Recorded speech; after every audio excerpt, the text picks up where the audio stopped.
Dawdy Talk. Dawdy Talk. Hello, ladies and gentlemen, and welcome to Dawdy Talk, the show where I, Howell Dawdy, break down the great military battles of history.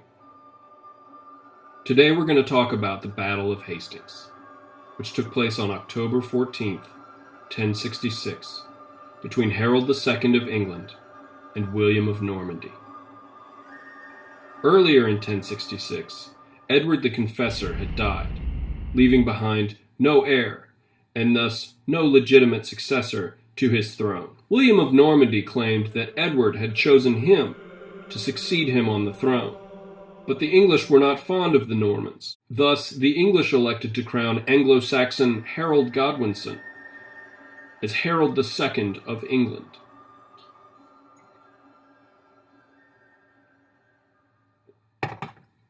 But this proved to be a controversial decision.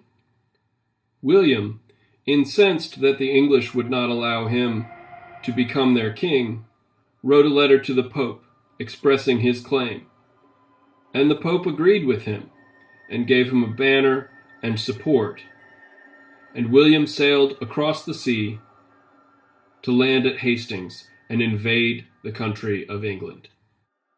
Harold's forces had had a rough year, defending the throne from other invading armies, including that of Harold's brother Tostig. But they marched south upon hearing word that William was sailing and planning to invade. The English army's strategy was to lock their shields together and create a boundary William's army had no hope of breaching. The invading army, made up not only of infantry, but of archers and cavalry as well, alternated between firing arrows past the boundary and trying to break it.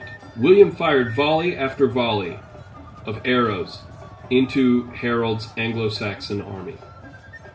Harold's army was doing a great job of holding off the Norman invasion, until William's strategy became to pretend to retreat, causing the English army to break ranks in pursuit, which broke down the wall, which thus allowed the Normans to break through it. Eventually a rumor spread through William's forces that William had been killed in battle.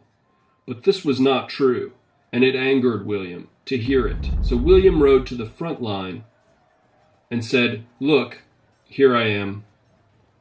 I'm William. I'm not dead," to rally his troops, and rally they did. Sometime after that, an arrow was fired directly into Harold's eyeball. At that time, few survived an arrow directly into the skull, and Harold was killed. The English forces now had no leader, and their perimeter had been breached, and thus William conquered them and became known as William the Conqueror. The successful Norman invasion of England had far-reaching ramifications for all of English society, and it changed the course of history. Thus, the Battle of Hastings is a great, important battle of history. Now it's time for viewer mail. Dear Howell Dawdy, thank you for your excellent web series. I appreciate your no-nonsense approach to presenting the great battles of history, and overall I find your show informative, thorough, and fun. I only have one question. What's your favorite war? Signed, Sarah, last name withheld. Thank you for writing in, Sarah. My favorite war would have to be the 335-year war fought between the Netherlands and the Isle of Scilly off the coast of Great Britain. The war was started in 1651, but forgotten about until 1986. Because of that, it has no casualties, which makes it my favorite war, as no one was killed. Also, I like saying the Isle of Scilly. I think that that's very funny. Thank you for joining me for another episode of Dawdy Talk. Until next time, remember, the past is gone. It went by like dusk to dawn.